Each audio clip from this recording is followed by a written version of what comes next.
राम माता जानकी जी, माता मांडवी जी, माता उर्मिला जी, माता श्रुति कीर्ति जी, चारों माताएं बैठी और अब मुख दिखाई, श्री जानकी जी की मुख दिखाई के लिए सब इकट्ठे हुए। एक भक्त कवि ने लिखा, खोल मुख दुल्ही को ननद ले नगीच बैठी, और देखवे को जुवतिन की जुरी जूथ बीसा है। आए बाएं दाएं होए सन्मुख निहाने, सब पर निज मुख दीसा, ना बहू को मुख दीसा है। ग्वाल कवि आपस में अचंभो सो मान कहें, काको यह तिलिस्मात काको बकसीसा है। बार बार हेने किंतु निर्णय कर सकत नाही, सीसा की बहू है कि बहू को बनो सीसा है। ये बहू है कि शीशा है, अपना मुख देखता है। श्री जानकी जी की मुख दिखाई में कैकेयी माता ने कनक भवन दिया, सुमित्रा अम्बा ने अत्यंत बहुमूल्य आभूषण वस्त्र आदि दिए, कौशल्या जी ने बहुत सुंदर हीरों का हार बनवाया था। पर जब जनक नरेंद्र श्री जानकी जी का मुख देखा तो हीरों का हार देने की हिम्मत नहीं हुई, छिपा लिया। इस सुंदरता के आगे क्या वो हीरों का हार। पर लोग तो देखने के लिए बैठे थे।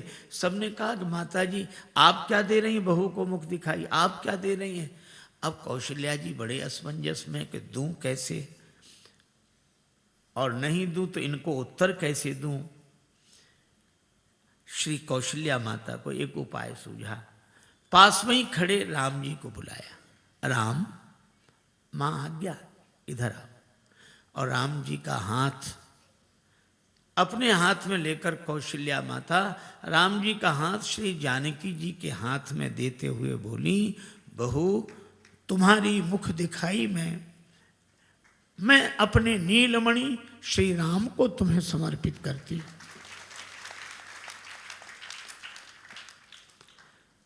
इतना सुंदर आयोजन। वशिष्ठ जी से बार बार दशरथ जी कहते हैं कि महाराज सब कुछ आपका ही दिया हुआ है, लेकिन नेग भी स्वीकार कर ले। वशिष्ठ जी ने नेग मांग लिया, नेग मांग मुनि नायक लीना।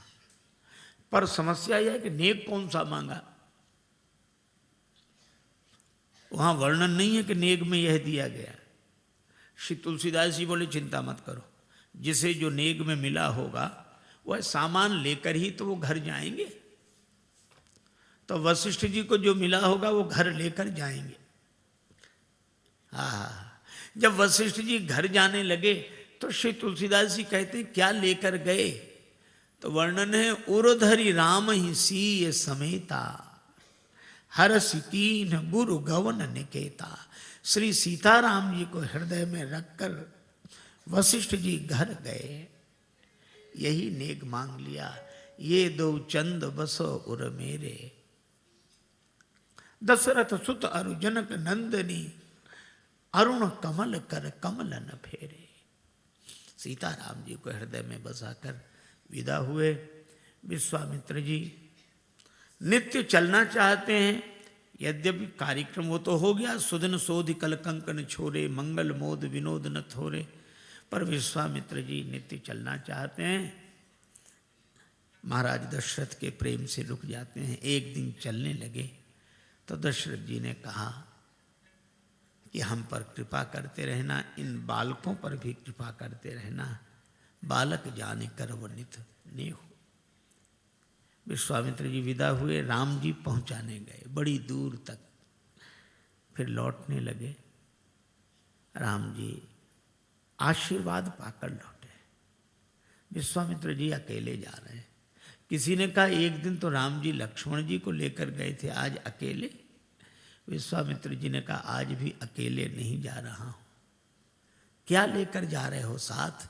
विश्वामित्र जी ने कहा राम रूप भूपति भगति, व्याह उछाह आनंद, जात सराहत मन ही मन मुदित गाधि कुल चंद।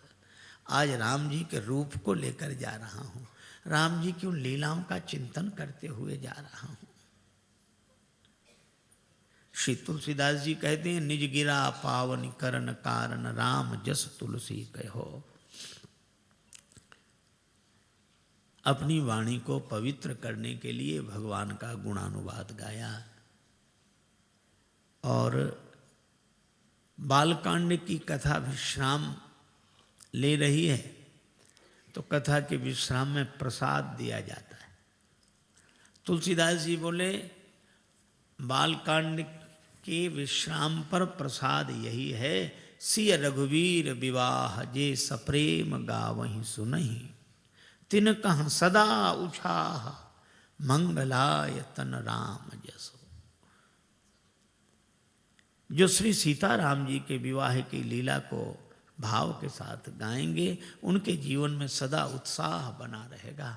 भगवान का यश मंगल की सृष्टि करने वाला है।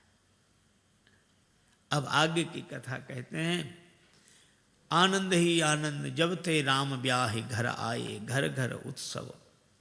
घर घर में उत्सव, आनंद, मंगल, बधैया, यही अयोध्या का आनंद है। आए राम ब्याहि घर जब ते, बसई आनंद अवध सब तबते। अब आगे की कथा कहते हैं, एक बार की बात, एक बार सब समय समाजा, राजसभा रघुराज विराजा। एक बार सब सहित समाजा, राज रघुराज विराजा। राय सुभाय मुकुर कर लीना, राय सुभाय मुकुर कर लीना, बदन बिलोकी मुकुट समकीना। बदन बिलोकी मुकुट समकीना।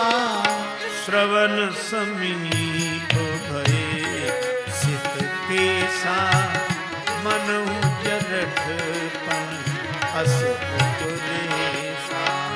श्रवण समीप भये सित केसा, मनहु जठरपन अस उपदेशा। महाराज दशरथ राज्यसभा में सिंहासनासीन है, सभासद बैठे हैं, सब प्रशंसा कर रहे हैं। महाराज दशरथ आप महान हैं, आप जैसा महान कोई नहीं।